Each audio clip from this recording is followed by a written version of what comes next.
I'm Monica Sancio for FITCAMP, and this is tip number 11. No, it's not about deadlifts, it's about pain. Is pain necessary? Sometimes like, oh yes, it is necessary to grow. All kinds of pain is necessary, even mental and emotional and physical pain in this case is important. To get out of your comfort zone for one, and two, to adapt to the new demand. Okay? So for instance, if you're working out with really light weights, you might not feel any pain, but you won't see results either. So you need some kind of discomfort.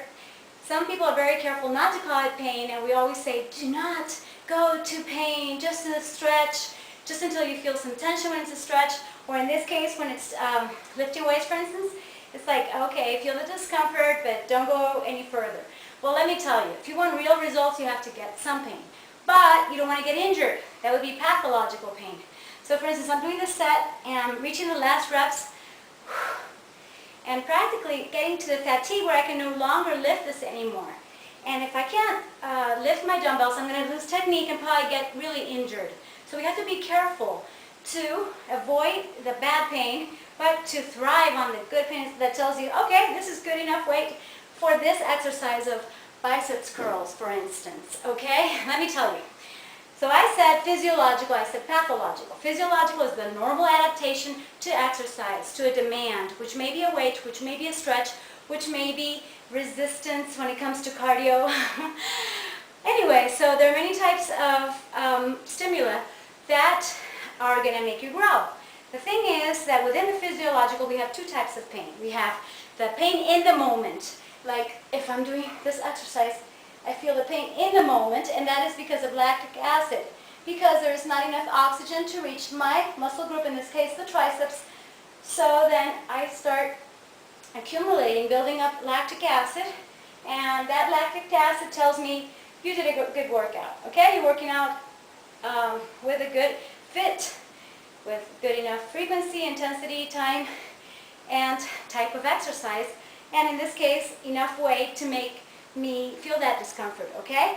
That is acute pain, and it's necessary, and it's because of lactic acid. The other type of pain is the one you feel the day after, or perhaps 2 days after. In fact, 3 days is like the typical third day. You feel pain all over, or at least in the muscle groups that you worked out. And that is not because of lactic acid. That is because of microscopic muscle tears due to eccentric contraction. I'll give you an example. We were doing this, right? The biceps curl. This is concentric contraction. This is eccentric contraction. Like the negative part of the movement, where if I don't do any contractions, it's going to go like that. And then I'm going to get injured because I have no technique, right? So if you use the right techniques to lift and lower, then you might get some pain the day after, not so much because of the positive contraction, but because of the negative contraction. So when you go down the stairs, you go down a hill, or you stretch a lot, like when you really stretch out of your comfort zone, you're going to feel that post-exercise pain called delayed onset muscle soreness. How interesting is that? And it's all normal. You just have to keep it under control. I would say, first, a good trainer. Second, a good coach. Third, yourself. Be aware. Know your body. Know your limits. You want to respect your limits, and at the same time you want to challenge them, right? So you do want to get out of your comfort zone, lift enough weight, run enough miles, do whatever you want to do, stretch further than before. I mean, if you were doing it like this, next time you have to do it further down, or further up. Anyway, that's the idea. So you do have to stretch your limits to the furthest, but without getting into the pathological pain, which would be the injury. So use right technique, hire your trainer, and feel your body. That's the idea. So no pain, no gain. Yes, I believe it's true. You do need some kind of pain, some kind of discomfort. But don't make it like the bad type of pain, which is going to keep you out of the game. No excuses, and I'll see you next time.